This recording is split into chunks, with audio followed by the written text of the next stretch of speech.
this video, I'm going to assume you already have an idea for your physics IA, and I will help you start the process of writing it, designing it, and getting ready to collect your data. So just as a recap, you should already have chosen one independent variable that you're going to manipulate or change in your experiment. Just one. More is not better. Likewise, you should have one dependent variable that you're going to measure. Now, some people might say a controlled variable, those are all the things that need to be kept constant. This does sound a little funny, a constant variable. It's kind of like a cold hot dog. What we want you to do is think about anything that could affect your experiment. We want everything to be kept the same. You're controlling them. Now, in a previous video, I came up with the idea using the double refraction you see here in the picture.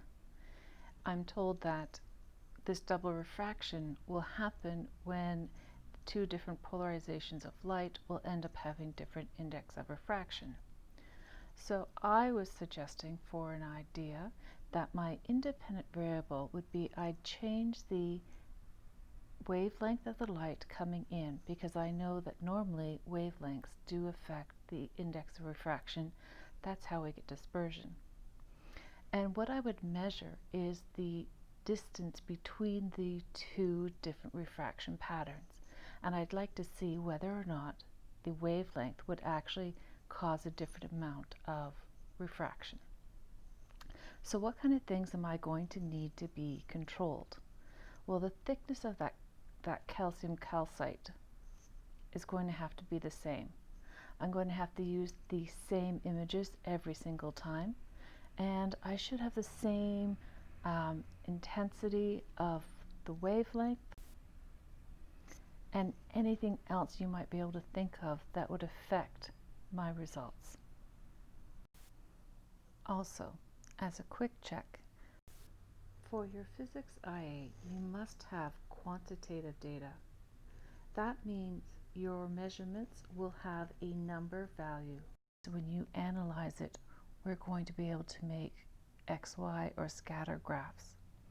If you have quantitative data, such as if I wrote down the color of the light rather than the actual wavelength, then I would be making bar charts, and that's not going to allow me to have sophisticated enough analysis with my data. One more thing that I think is really important is to make a chart for your controlled variables. Now, this is not required, but I find that if you don't do this, there are maybe some things you should be controlling and are not. It is enough that if you have a well-described method in which your variables are shown to be controlled, it is sufficient, but I do recommend making this chart. So these are the variables I need to control. In my example, the thickness of the calcite. Why should it be controlled?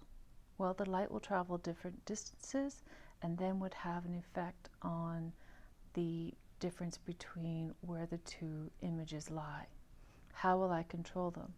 I'll use the same crystal throughout my method. I would suggest that you probably will have 3 controlled variables. It may be more.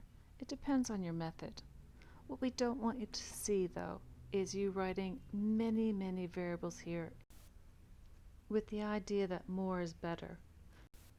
We want to make sure they do have an effect on our independent or dependent variable. For example, you don't need to tell me to stand on only my left foot when using a ruler. So if you have a good independent variable and dependent variable that are both quantitative, and you've thought about your controlled variables, you're ready to write it in the form of a research question. How does the independent variable affect the dependent variable? Given that, and you might need to be specific with some of your control variables. So for example, in mine, how does the wavelength of light affect the amount of refraction given that I'm using a piece of calcite to create double refraction. You might have to massage the grammar around to make your question work well, but it really should be in the form of a question. Okay, now here's another check before we get to writing the method. There's a difference in science between the words reliable, accurate, and precise. In everyday English, they might be considered synonyms, but we really do have a difference for our experiments. Reliable, I like to think about is if a different person on a different day did the experiment, will you get the same result? If you have something that's very easily changed, then you're not going to be able to make a generalized statement of the outcome. It would be very specific to that particular trial. So we would like to be able to make these generalized statements at the end, so we need to have a reliable method. If you talk about the value being accurate, it means that the value you have measured is close to the real or accepted value. It's not possible to be perfect, but we'd like to be close to the real value. Now, precise can have two different meanings. For a single measurement, we're talking about how many decimal places you have. In other words, how many small little lines are on your ruler. Is it every centimeter or every millimeter? Every millimeter will be more precise. For a collection of measurements, we want to know how close the results are together. And I've got an example to help us. So let's use the analogy of a bullseye. We're going to assume that we really do want to be aiming for the center of the bullseye. That means it's going to be the most accurate if you actually hit the center. So in this bottom right-hand corner, you can see that all of the shots are close together and in the center. That means it's going to be both highly accurate and highly precise. In comparison, this one in the top right corner, you see how all of the shots are very close together. That means there's a high amount of precision, but because it's not where it's supposed to be, there is a low accuracy. So let's try this with an example. Is this the correct use of accurate and precise? Charlotte loves to play basketball. When she first started practicing her free throws, she would accurately hit the top right corner of the backboard 8 out of the 10 times and score 50% of the time. After practicing, she's now more precise and scores 9 times out of 10. Please pause and think about whether accurate and precise are used correctly.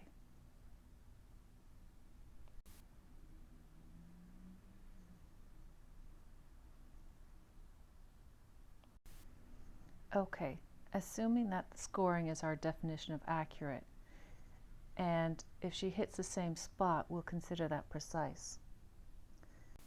So Charlotte starts out 8 out of 10. That would be precise, but since she's not scoring, it would not be considered accurate.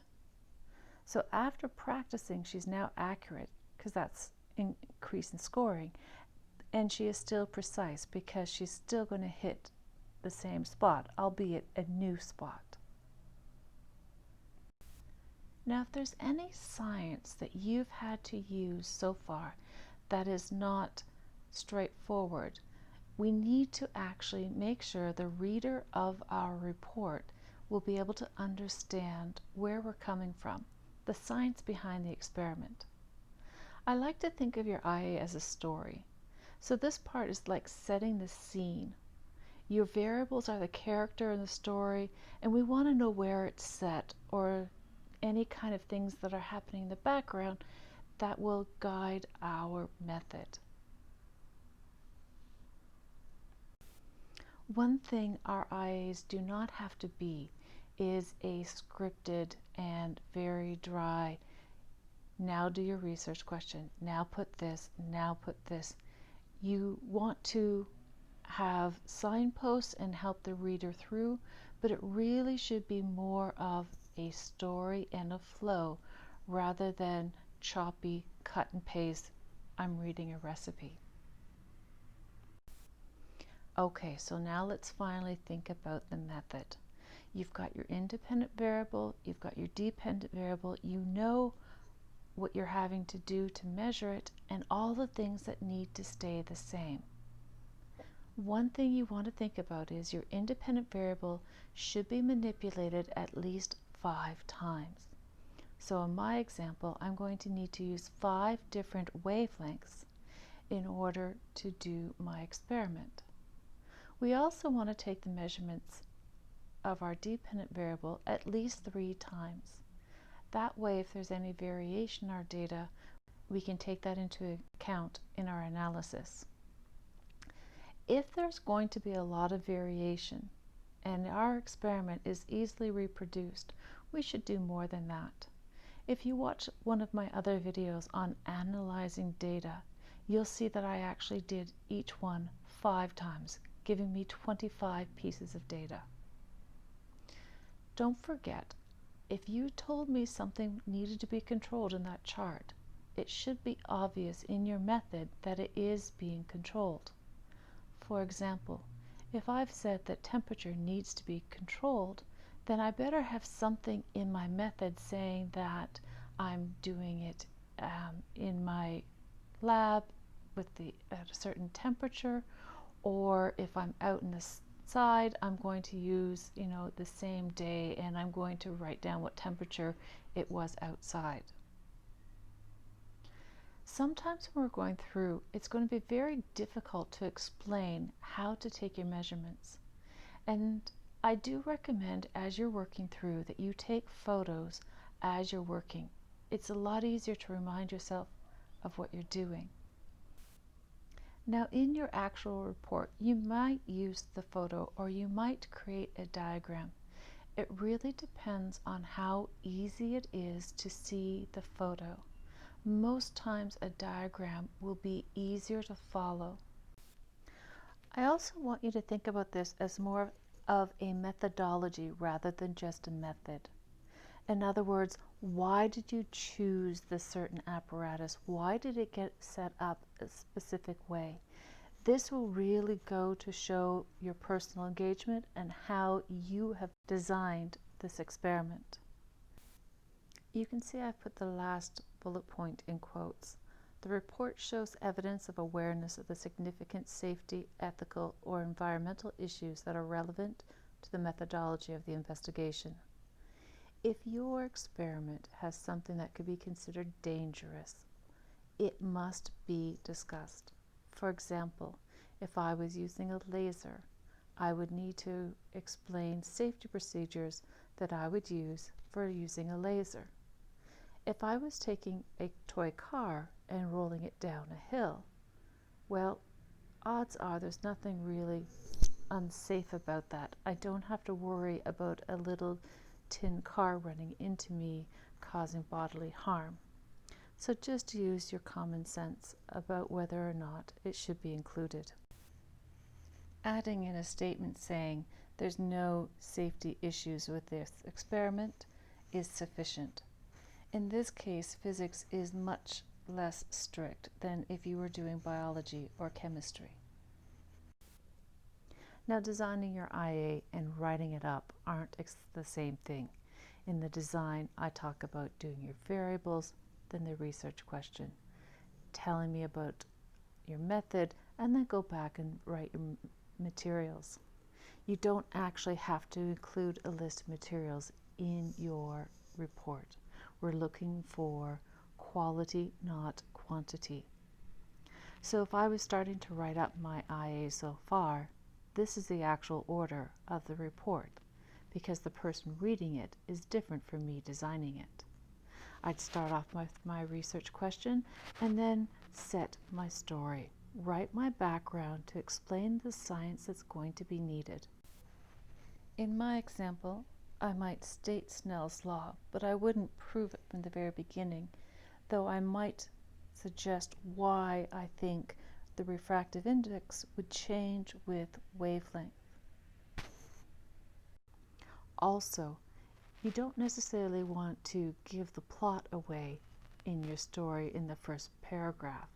So you want to describe the background, but leave the actual proof of it to your evaluation. I would then put variables and my method, and make sure if you had to change it along the way, this method should be the one that you actually performed, not necessarily your original plan. One common thing I saw when I was marking IAs is that some students want to put a paragraph in there about personal engagement. Please see my previous video about coming up with ideas. Personal engagement is discussed there in detail. It's not a separate section. It should be obvious through your work that this is your idea and you have creativity, innovation, and initiative in doing your report.